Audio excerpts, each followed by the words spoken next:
शेर आया। चतुर राजू ने गांव को कैसे बचाया। एक बहुत ही प्यारा छोटा सा गांव था। उसका नाम था शांतिवन। ये नाम बहुत अच्छा था क्योंकि यहाँ हमेशा शांति रहती थी।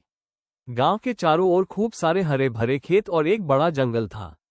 गांव के लोग बहुत सीधे और मेहनती थे। वे खेती करते थे और गाय बकरी पालते थे। जंगल उन्हें लकड़ी देता था, पर सब लोग जंगल से थोड़ा दूर ही रहते थे क्योंकि उन्हें पता था कि जंगल के अंदर बड़े बड़े जानवर रहते हैं। इसी गांव में एक चतुर लड़का रहता था जिसका नाम था राजू। राजू की उम्र 18 साल थी। वो पढ़ने में भी अच्छा था और दिमाग का भी बहुत तेज था। राजू जल्दी में कोई काम नहीं करता था, पहले सोचता था फिर करता था। इसीलिए सब उसे विचारक, सोचने वाला कहते थे। एक रात सब सो रहे थे, तभी अचानक गांव के कोने से गायों के जोर जोर से चिल्लाने की आवाज आई और कुत्ते भी पागलों की तरह भौंकने लगे। सब लोग डरकर उठ गए। अगली सुबह पता चला कि गांव के एक किसान की 2 गायें गायब हो गई हैं। जहां गायें बंधी थीं, वहां जमीन पर बहुत बड़े बड़े पैर के निशान थे। ये निशान किसी पालतू जानवर के नहीं थे। गांव वालों ने आंखें बड़ी करके देखा। सब ने कहा, अरे ये तो शेर के पैर का निशान है। जंगल का राजा शेर गांव में आ गया है। पूरे गांव में डर फैल गया।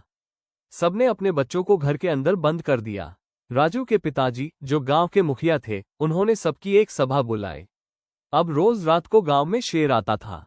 वो चुपके से आता और गाय या बकरी को पकड़कर ले जाता था। शेर अब बहादुर हो गया था। उसे लगता था कि गांव के लोग तो डरपोक है, मेरा कोई कुछ नहीं बिगाड़ सकता। राजू ने ये सब देखा। उसने अपने पापा से कहा, पिताजी, हम शेर को मारेंगे नहीं, बल्कि उसे इतना डराएंगे कि वह वापस कभी न आए। राजू को एक बात पता चली। शेर हमेशा एक टूटे हुए नाले के पास से गांव में आता था। राजू ने गांव के मजबूत लड़कों को इकट्ठा किया। उसने कहा, शेर आग और शोर से बहुत डरता है, हम उसे यही दिखाएंगे। वो रात गांव के लिए सबसे बड़ी रात थी। गांव में अंधेरा था। राजू और उसके दोस्त चुपचाप उस टूटे हुए नाले के पास पत्थरों के पीछे छिप गए। उनके पास क्या था? मशालें, आग की छड़ी, डंडे और पुराने ढोल ताशे। रात के 2 बजे झाड़ियों में हल्की सी सरसराहट हुई। एक बड़ी काली परछाई नाले के रास्ते गांव में घुस आई। ये और कोई नहीं, वही खतरनाक शेर था। अंधेरे में उसकी आंखें कोयले की तरह चमक रही थीं। जैसे ही शेर बाड़े के पास पहुंचा, राजू ने जोर से आवाज लगाई, अभी। अचानक क्या हुआ? सब मशालें एक साथ जला दी गईं। पूरे गांव में तेज रोशनी हो गई। सबने ढोल ताशे पीटना शुरू कर दिया। कान फाड़ने वाला जोरदार शोर। राजू और उसके दोस्तों ने जलती हुई लकड़ियां शेर से थोड़ी दूर फेंकनी शुरू कर दी।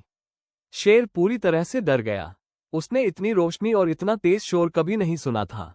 शेर ने सोचा, अरे बाप रे, ये तो बहुत खतरनाक जगह है। यहाँ तो आग और शोर है। भागो। शेर तुरंत पलटा और उसी टूटे नाले से तेजी से जंगल की तरफ भाग गया। वो डर के मारे लड़खड़ा भी गया। राजू और उसके साथियों ने तब तक शोर किया जब तक कि शेर जंगल के अंधेरे में छिप नहीं गया। अगली सुबह गांव वालों ने सुना कि शेर भाग गया है। सब लोग बहुत खुश हुए और राजू के पास दौड़े। राजू ने सबको समझाया, अब शेर कभी नहीं आएगा, क्योंकि हमने उसे सिखा दिया कि शांतिवन शिकार करने की जगह नहीं, बल्कि बहुत खतरनाक जगह है। राजू के पिताजी ने गर्व से उसे गले लगाया और कहा, मेरे चतुर बेटे, तुमने अपनी बुद्धि और हिम्मत से पूरे गांव को बचा लिया।